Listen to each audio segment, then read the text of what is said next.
പ്രിയപ്പെട്ടവരെ, ഇന്ന് ഈ ദിവ്യബലിയെ അർപ്പിച്ചുകൊണ്ട് നമ്മൾ കർത്താവിന് നന്ദി പറയുന്ന രണ്ട് നിയോഗങ്ങൾ ഒരിക്കൽ കൂടെ നിങ്ങളെ ഓർമ്മിപ്പിക്കുകയാണ്. ഒന്നാമതായി, ബന്ധിതനായ ഈശോയുടെ തിരുസ്വരൂപം ആവിലായിലെ പുണ്യഭൂമിയിലേക്ക് കൊണ്ടുവരുകപ്പെടുകയും ഇവിടെ സ്ഥാപിക്കപ്പെടുകയും ചെയ്തതിന്റെ ഒരു ദശാബ്ദം പിന്നിടുകയാണ്. നമുക്ക് കൈയടിച്ച് കർത്താവിന് നന്ദി പറയാം. 2015 ഫെബ്രുവരി മാസം 11-ാം തീയതി കണ്ണൂർ രൂപത മെത്രാനായിരിക്കുന്ന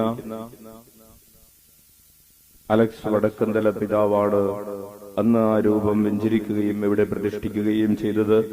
അതിന് ഒരു പശ്ചാത്തലം കൂടെ ഉണ്ടായിരുന്നു. അന്ന് ഇവിടെ ധ്യാന കേന്ദ്രത്തിന്റെ ഡയറക്ടറായിരുന്ന ബാവുപ്പോളച്ചന്റെയും കൂടെ ഉണ്ടായിരുന്ന മാർട്ടിനച്ചന്റെയും വ്രതവാഗ്ദാനത്തിന്റെ സിൽവർ ജൂബിലി വർഷം കൂടെയായിരുന്നു. കൈയടിച്ച് കർത്താവിന് നന്ദി പറയാം. അതിനുശേഷം ഈ 10 വർഷങ്ങൾ പിന്നിടുമ്പോൾ ഇന്ന്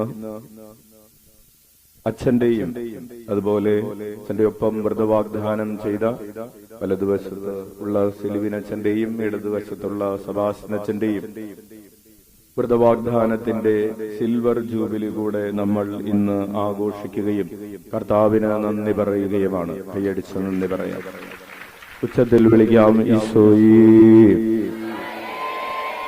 ഇന്ന് ഈ ശുശ്രൂഷയിൽ പങ്കെടുക്കുന്ന നിങ്ങളെല്ലാവരെയും ഈ രണ്ട് ഓർമാചരണങ്ങളിലേക്ക്, ഈ ബലിയിലേക്ക് ഏറ്റവും സ്നേഹത്തോടുകൂടെ സ്വാഗതം ചെയ്യുന്നു. ഉച്ചത്തിൽ വിളിക്കാം ഈശോയേ. നിങ്ങളുടെ സാന്നിധ്യത്തിന് നന്ദി പറയുന്നു. നമുക്കറിയാം, ബന്ധിതനായ ഈശോയുടെ തിരുസ്വരൂപം ഇവിടെ സ്ഥാപിച്ചത് മുതൽ ഈ ആശ്രമത്തിന്റെ ഒരു 2ാം ഘട്ട ചരിത്രം ആരംഭിക്കുകയായിരുന്നു.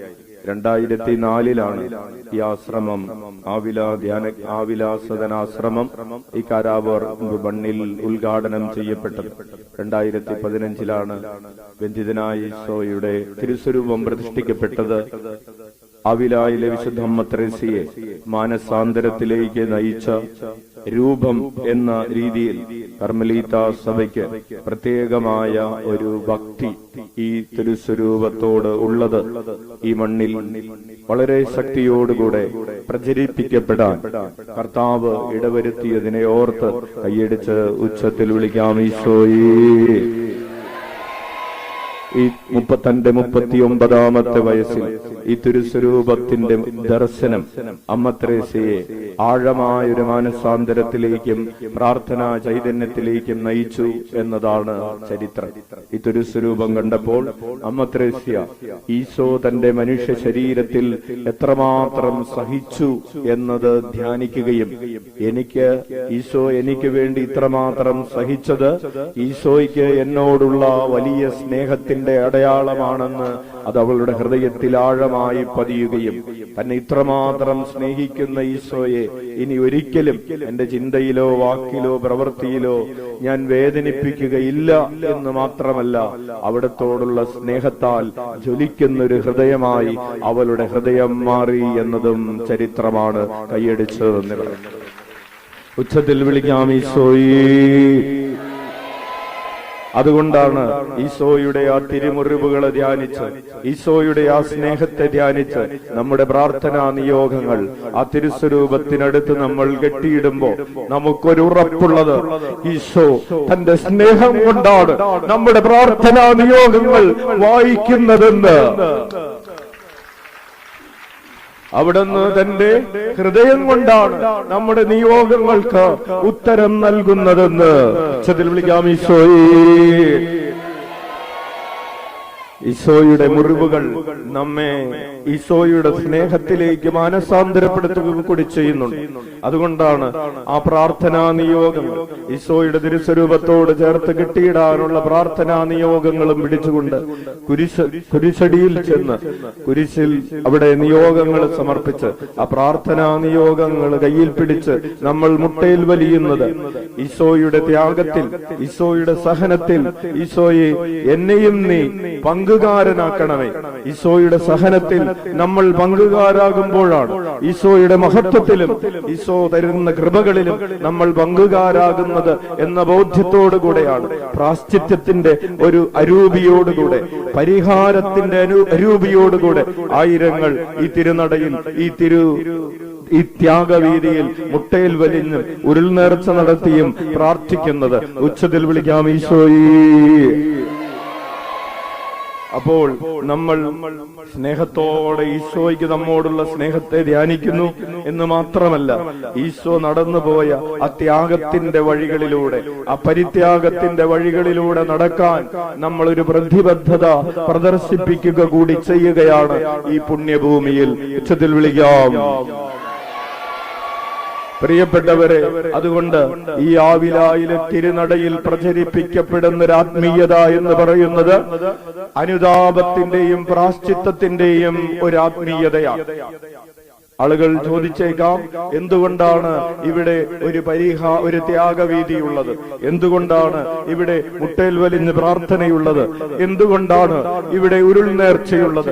അതിനുത്തരം പ്രിയപ്പെട്ടവരെ, അത് ഈശോ നടന്നുപോയ പരിത്യാഗത്തിന്റെ, ഈശോ നമ്മെ കാണിച്ചു തന്ന പരിത്യാഗത്തിന്റെ, ഈശോ നമ്മുടെ മുൻപിൽ ക്രൂശിതനായി ഉയർന്നു നിൽക്കുന്നതിന്റെ ആത്മീയതയുടെ പിന്തുടർച്ച അവകാശത്തിന്റെ ഒരു ആത്മീയത. ഉച്ചത്തിൽ വിളിക്കാം ഈശോയേ.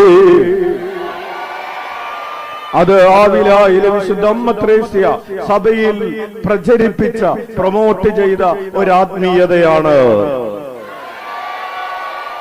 അപ്പോൾ അതുകൊണ്ട് നമ്മൾ ഈ അമ്മ ത്രേസ്യയോട് മാധ്യസ്ഥം യാചിച്ച് പ്രാർത്ഥിച്ച് അനുഗ്രഹങ്ങൾ വാങ്ങിയെടുക്കുന്നവർ മാത്രമല്ല, കേവലം ഏതെങ്കിലുമൊക്കെ അനുഗ്രഹങ്ങൾ നേടിയെടുത്ത് മടങ്ങിപ്പോകാൻ വന്നിട്ടുള്ളവർ മാത്രമല്ല, നമ്മൾ തീരുമാനമെടുക്കുകയാണ് ജീവിത അവസാനം വരെ ഈശോയോട് ചേർന്ന് വിശ്വസ്തയോടെ ആത്മപരിത്യാഗത്തിന്റെ അരൂപിയിൽ അമ്മ ത്രേസ്യ ആഗ്രഹിച്ചതുപോലെ പ്രാർത്ഥനാ ചൈതന്യത്തിൽ സ്വയം പരിത്യജിച്ച് ജീവിത അവസാനം വരെ ഈശോയോട് ചേർന്ന് ജീവിക്കുമെന്ന് ഉടമ്പടിയെടുക്കാനുള്ള ഒരു ഇടമാണ് ആവിലായിലെ ഈ പുണ്യഭൂമി.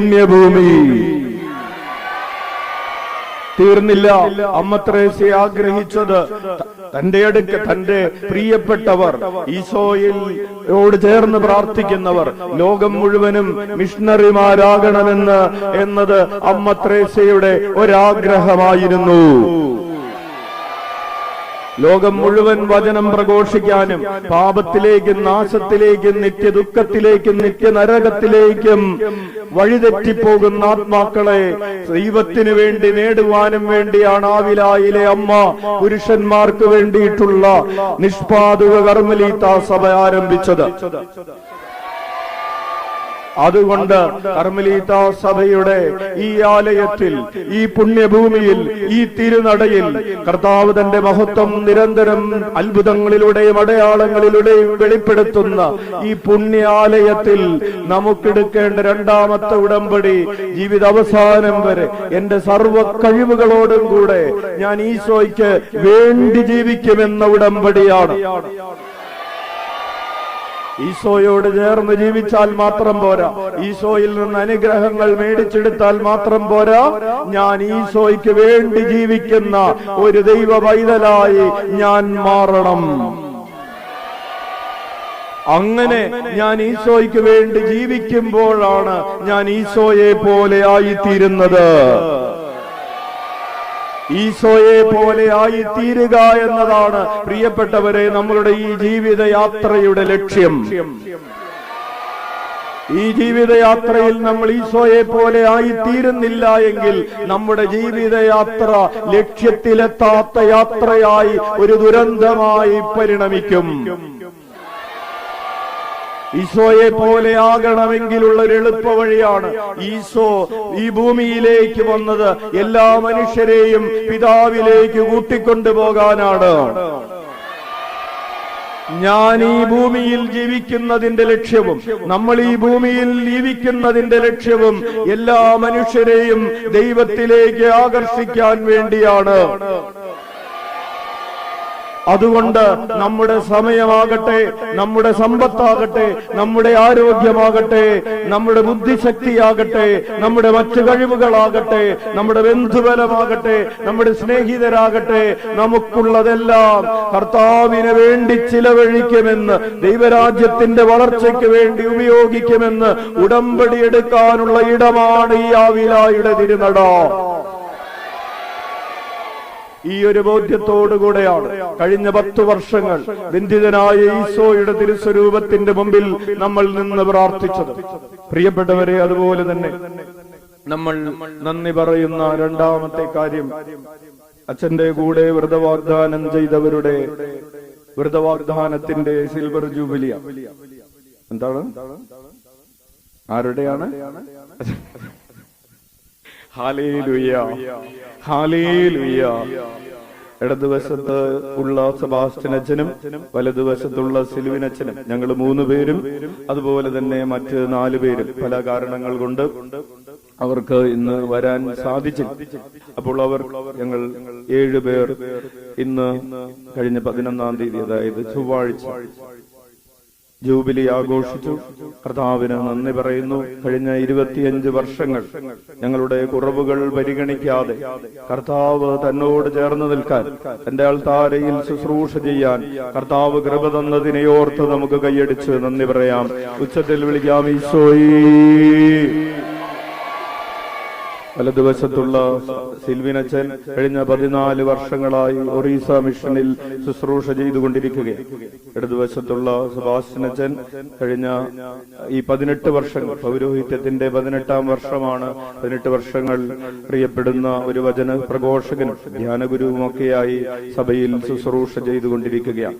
ഇവരിലൂടെ കർത്താവ് ചെയ്തുകൊണ്ടിരിക്കുന്ന എല്ലാ നന്മകളെയും നമുക്ക് ഓർക്കുകയും കരമടിച്ച് കർത്താവിന് നന്ദി പറയുകയും അച്ഛന്മാരെയും യേശുനാമത്തിൽ ഇവിടെ കൂടിയിരിക്കുന്ന എല്ലാവരുടെയും പേരിൽ അഭിനന്ദിക്കുകയും ചെയ്യുന്നു. നമുക്ക് പ്രിയപ്പെട്ടവരെ എഴുന്നേറ്റ് നിൽക്കാം.